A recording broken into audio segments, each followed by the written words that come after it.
Howdy y'all, this is Mark from Camping Forge, and in today's video, it's another one of our series of Introduction to Camping or Camping Beginner Camping Tips. And that is to talk about another important question, which is camping an expensive hobby? And the short, direct answer to that question is no. Though I understand why you might think it would be expensive, because you know, for example, you're going to have to buy or have to have access to some basic equipment like a tent and a sleeping bag. And if you start researching that gear and looking at reviews, you can see like some of the stuff can be really expensive. But that's, we're going to talk about how to get into this in a very affordable, economical way up front. So the first thing first is just to make sure you understand, again, camping does not have to be an expensive hobby.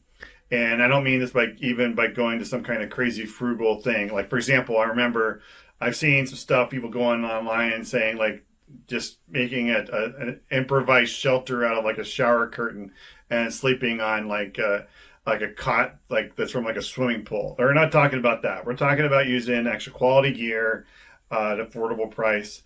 And we'll talk about, again, how we can save some money on that here in a second. But the first things first, comparing a cost of a camping trip is to compare it to going and staying at a hotel for a weekend. Because most people who go camping are doing this for some kind of getaway. It's going to be a weekend trip. And so if you compare that to, say, again, going to a hotel, camping is a lot cheaper. Because, for example, even in this crazy year of 2020, where we saw hotel prices for the first time in a long time actually drop in average cost per night, is still over $180 a night based on research I did preparing for this video. I was shocked it was still that high. Clearly, I mean, you can find, deals out there, but still a hotel is going to be, run you over probably $100, $150, almost $200 a night. And that's just the room. Also, for example, when you're going off and staying in a hotel, means you're also going to have to go eat out. And we know eating out is always going to be more expensive than if we cook the food ourselves. That's even before we get into things like, worrying about diets and whatnot. So when we go camping, guess what? Like, you're going to, you just got to basically pay for your campsite, and your meals are going to be a lot cheaper because you can make them yourself. Now, I get the idea where you think like camping can again be expensive because if you don't currently have any equipment, you're going to have to get yourself a tent and a sleeping bag. But here's the good news: is that reach out to friends and family.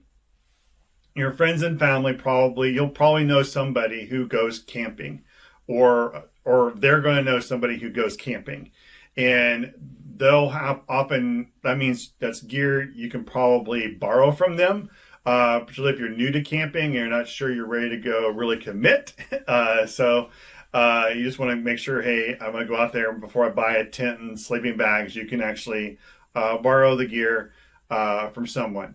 Even, for example, me and my buddy Scott, every month we go on a group camping trip where there's a lot of beginners, and we always bring extra stuff for people. Or we let people know if they need something, that we have an extra sleeping bag or tent they can borrow to use to sleep in.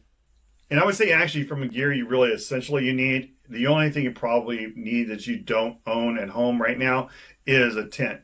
Because reality is, hey, if you got a tent and you got old blankets that you don't care if they get a little dirty, you're ready to go. Now, I would say I would ideally want you to have like a yoga mat or something you'd use as an improvised sleeping pad, because even in relatively warm temperatures, the ground can be cold. So you want something to keep you directly off the ground, and that's what we use our sleeping pads for. But we'll talk about that when we get to our gear video. But anyway, most important thing here is that you can borrow gear from friends and family. If you really are in a situation where maybe someone has a tent, but you're like, I don't really want to use somebody else's sleeping bag, you could, like I said, use blankets from home, or you could even talk to someone like an REI who can, rent stuff out to you as well. And then the third and final point about camping is that even once you've made that commitment, you say, look, I love camping. This is going to be something I'm going to do on a regular basis. And so now you're ready to go invest in your camping gear. The great thing about camping gear is that is that it can last a long time. As long as you take care of it, your sleeping bag, your tent, your packs, your sleeping pads, all that stuff, even your clothes, can last several camping trips over several years. I have a buddy who's got sleeping bags that are like 50 years old and they still work perfectly fine. He takes really good care of them. He keeps them stored properly so they don't have any mildew. So again, that's one of the great things about camping is that this stuff is, you can buy it, and it'll last you a long time over many trips. So you don't have to keep repurchasing it over and over again. All right. So in next week's video, we're going to talk about how do we make camping comfortable, particularly for first-time campers. All right, guys. If you learned anything in this video, I would love for you to hit the like button. It really helps let other people know that they'll find benefit from this video. And if you want even more camping tips, we have a website. We've got more stuff out there at our website is campingforge.com. Again, thank you for watching. And until next time, this is Mark from Camping Forge. Bye-bye.